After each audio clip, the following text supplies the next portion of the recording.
Hop, interview de Thalia, quatrième partie. On était sur la démo de 92. Donc voilà, cette démo, voilà, donc, j'ai pu l'écouter. Donc celle-ci et la précédente, donc Running After Time, c'était dans des versions remasterisées, donc sur la chaîne YouTube de Florent Olvec, donc toujours lui.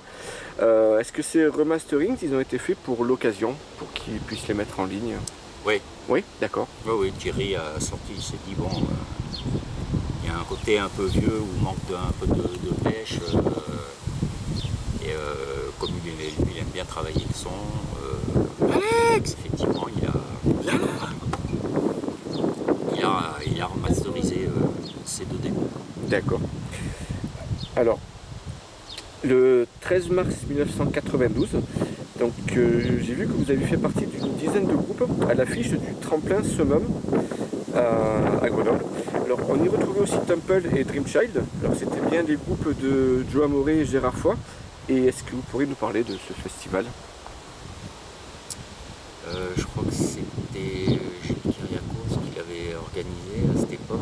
Alors, je ne sais plus comment il avait entendu parler de nous, mais je pense que c'est des autres groupes, hein, que ce soit Temple, Child, comme on se connaissait. Naturellement, c'est eux qui ont été contactés en premier. Et tout de suite après, derrière, nous on venait, et derrière naturellement, la suite, ces groupes de la région, c'était essentiellement, oui, c'est essentiellement des groupes de la région, et c'était une super, pour nous c'était une super opportunité vraiment de jouer sur une grosse scène grenobloise et de se faire connaître, parce qu'il y avait encore des gens qui connaissaient pas Thalia, donc c'était bien, voilà, c'était le genre d'initiative, ça venait pas de nous, mais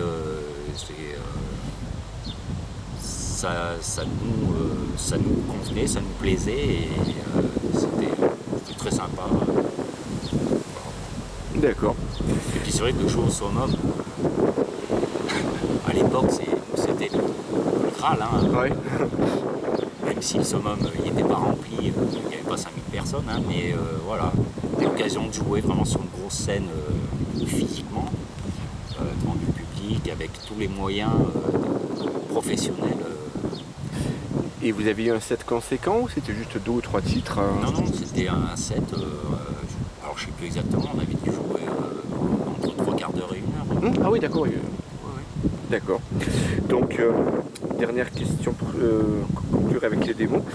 Voilà, au niveau de tous vos anciens chanteurs dont on a parlé, est-ce qu'ils sont toujours actifs? Puisqu'apparemment, il n'y a plus beaucoup de traces d'eux au niveau de la scène ou de groupe.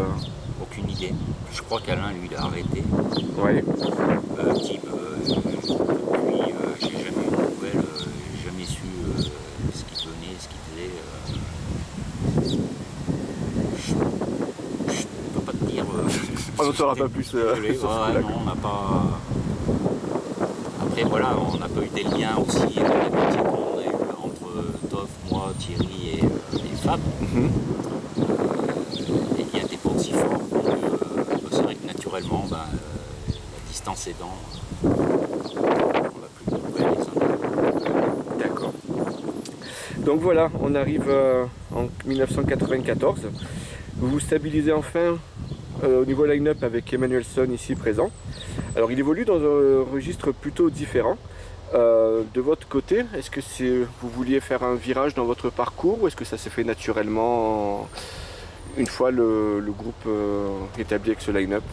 Ouais, moi je me rappelle que la première fois que je l'ai entendu chanter, Fab, j'étais un peu surpris. Je m'attendais pas à cette voix puissante, grave. Et en fait, très rapidement, on s'est rendu compte que ça matchait. À la fois, lui, il aimait bien ce qu'on faisait, et puis nous, on s'est dit, oui, ça va nous sortir de ce style un peu lyrique dans lequel on s'était embarqué, et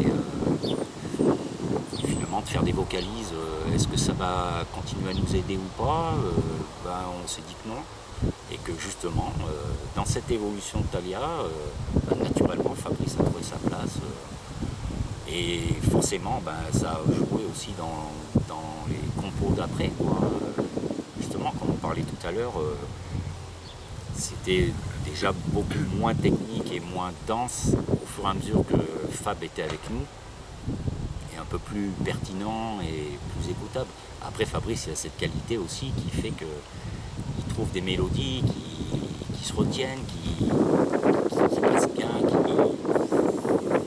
que les autres chanteurs, et peut-être pas forcément, ils bataillaient peut-être un petit peu plus pour trouver justement des mélodies et trouver leur place dans la densité musicale qu'on leur proposait. Et là, du coup, voilà, dans cette progression continue, et Fabrice est arrivé évidemment au bon moment. D'accord. Et justement, voilà, donc au sein de tes divers groupes, donc tu es chanteur, mais tu es aussi souvent guitariste. Et au sein de Thalia, est-ce que tu fais aussi un petit peu de guitare par-ci par-là, ou c'est vraiment que le chant? Non, que le chant, non, j'ai pas le niveau pour faire de la guitare dans Thalia. Non, moi je suis arrivé, mon rôle était d'être chanteur, il y avait déjà beaucoup de travail, donc ça me suffisait amplement. Je crois qu'à cette époque, justement, tu étais vraiment orienté vers le chant. Ça faisait pas si longtemps que ça que tu chantais. Ouais, ça faisait pas si longtemps, tout à fait. Tout à fait, justement, moi, il me semble, je me rappelle qu'une fois, tu nous as dit ouais, non, mais je veux pas prendre la gratte. Parce qu'il me semble qu'on en avait parlé, de se dire, tiens, des fois, tu pourrais prendre la gratte pour faire des petites parties à deux, là.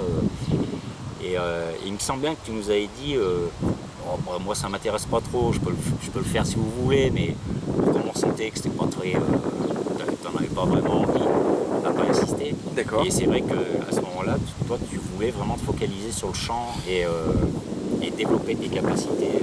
Surtout que ça faisait peut-être 2 ans que je chantais. J'avais commencé dans un espèce de groupe de blues funk. Et c'est vrai que... Ah oui. Ouais. Avec le mec de Sinsemilia, c'est ça? Voilà, Ouais, il y avait Oliver, oui, il y a des synthés dedans d'ailleurs, c'était rigolo. Et donc j'avais envie de laisser tomber un peu la gratte et de me mettre au chant parce que je trouvais ça super intéressant. Déjà, t'as une autre liberté, forcément les vocalistes, c'est un autre délire que les guitares. C'était l'occasion avec Thalia, surtout que j'aimais bien les compos, je trouvais ça frais, c'était des compos de qualité, donc c'était vraiment intéressant de pouvoir aller travailler avec des mecs qui avaient de l'expérience, qui avaient des morceaux qu'il fallait honorer. Non, c'était bien.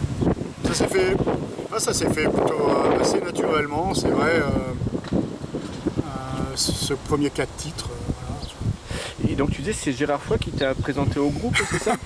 Oui, Gérard Foy m'a présenté sur beaucoup de projets, je l'en remercie d'ailleurs. D'accord. Oui, je crois qu'il m'avait dit, Fab, il y a Thalia qui cherche un chanteur.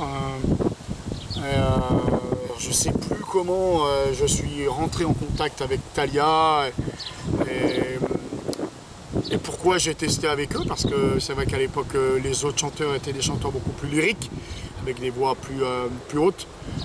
Je sais plus, j'ai pas la mémoire pour ça. Mais, c'est vrai qu'on t'avait dit, faudrait quand même viens écouter. Ouais.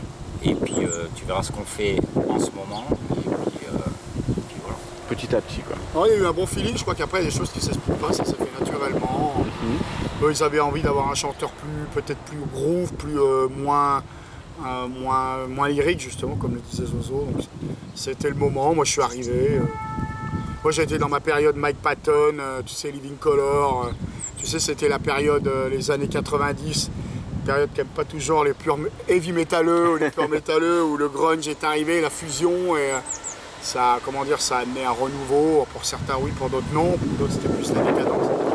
Mais moi je sais que j'ai bien aimé cette période, tout en continuant à être un métalleux pur et dur, et je trouvais que ça a amené quelque chose d'original, et c'est ce que je voulais aussi un petit peu exploiter dans Thalia.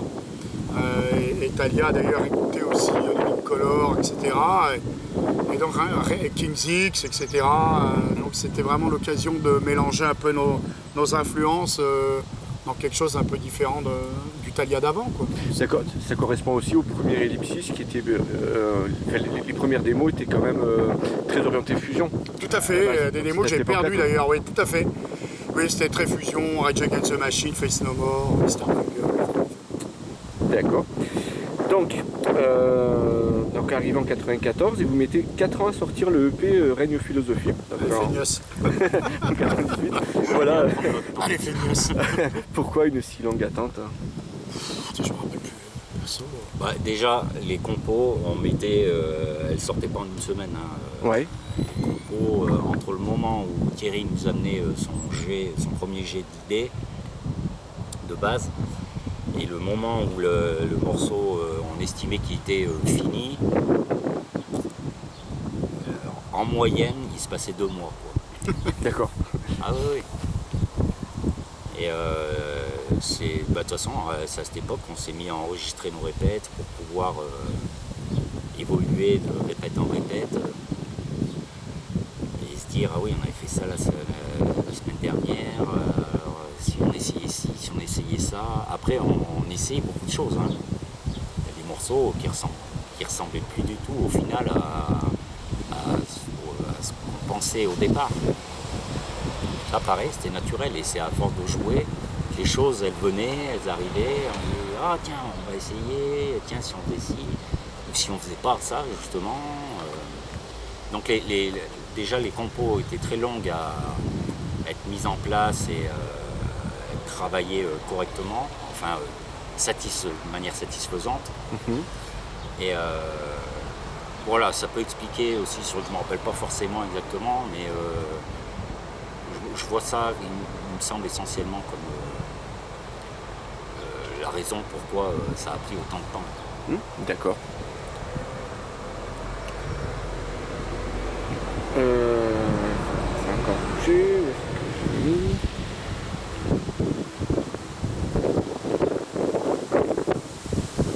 Alors, oui, ok. Donc, sur ce 7EP, il y a un titre que j'adore, c'est Like a Question. Qu'est-ce que vous pouvez nous dire à son sujet et de quoi parle-t-il, si vous vous en rappelez?